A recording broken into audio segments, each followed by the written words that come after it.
Dear students है numerical number 12.11 है।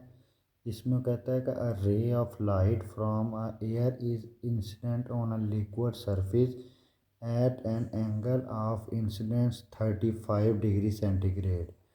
Calculate the critical angle between the liquid. Calculate the angle of refraction if the refractive index of liquid is 1.25. Also calculate the critical angle between the liquid air interface. Numerical हमारे पास है, focus करें ज़रा। Angle of incidence of light जो है वो measurement आई जो है वो एंगल ऑफ इंसिडेंस 35 है। रिफ्रैक्टिव इंडेक्स ऑफ लिक्विड जो है वो 1.25 है। दो चीज़ें हमने फाइंड करनी है, angle of refraction of light और एक है critical angle between the liquid air interface, यानी इसको मेजरमेंट एंगल सी भी कह सकते हैं और इंसिडेंट्स भी जो है वो कह सकते हैं। अब आपने स्नेल लॉ यूज़ करना है। N is equal to sine I over sine R. हमने साइन आई एक साइड पे कर लिया और एन इधर आके डिवाइड कर दिया। 35 का साइन लिया, 1.25 से डिवाइड किया और ये 0.4589 आया।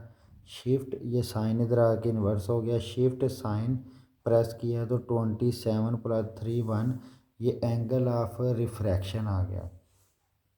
अब हमने निकालना है क्रिटिकल एंगल। अब जब आपके पास क्रिटिकल एंगल निकालना है, पहले आपके पास जो लाइट पड़ रही थी वो आपके पास जब लाइट पड़ रही थी वो थी एयर से लिक्विड पे। अब आपने जो क्रिटिकल एंगल फाइंड करना है वो लिक्विड से एयर आएगी, यानी उलट प्रोसेस होगा। तो यहाँ n is equal to sine r over sine i आएगा, यानी एंगल ऑफ रिफ्रैक्शन ऊपर होएगा और एंगल ऑफ इंसिडेंस नीचे होएगा। आपको याद होगा क्रिटिकल एंगल की डेफिनेशन ये है, द एंगल ऑफ इंसिडेंस, यानी क्रिटिकल एंगल और एंगल ऑफ इंसिडेंस एक ही बात है। The angle of incidence for which the angle of refraction becomes 90 degree is called critical angle. यहाँ एन 1.25 है, sine refraction, angle of refraction यहाँ 90 degree हो जाता है तो साइन 90 आ जाएगा। और एंगल ऑफ इंसिडेंस को क्रिटिकल एंगल भी कहते हैं, तो मैंने इसको एम क्रिटिकल एंगल सी कह दिया। आई भी लिख सकते हैं लेकिन आप सी क्रिटिकल के लिए सी यूज़ कर लें। अब आप साइन 90 ले लिया, 1.25 आ गया तो 1/1.25 आ गया और हमने साइन जो है वो उसको इधर ले जाते हैं और जब आप दोनों को डिवाइड करते हैं तो 0.8 आता है और साइन इधर आके इन्वर्स होगा, साइन इन्वर्स आ जाएगा तो ये हमारे पास एंगल आ जाएगा 53.13 डिग्री। ये आपके पास क्रिटिकल एंगल आ गया। इस चैप्टर का लास्ट न्यूमेरिकल है 12.12। इसमें वो कहता है कि the power of convex lens is 5 dioptre. At what distance the object should be placed from the lens so that its real and 2 times larger image is formed। अब आपके पास power of lens capital P 5 dioptre इसका unit होता है और magnification है 2 times, इसमें larger कहा गया तो इसलिए 2 है। तो मैग्नीफिकेशन का फार्मूला Q/P, तो Q इज इक्वल टू 2 पे ही हमारे पास आ गया। और इसमें हम पॉजिटिव लेंगे क्योंकि ये वर्चुअल नहीं है, रियल है। तो आप उसने कहा कि so that it's real and 2 times larger image is formed. ठीक है, तो आप उसके बाद हमें एक फार्मूला पड़ा है, power of lens is equal to 1 focal length in metre.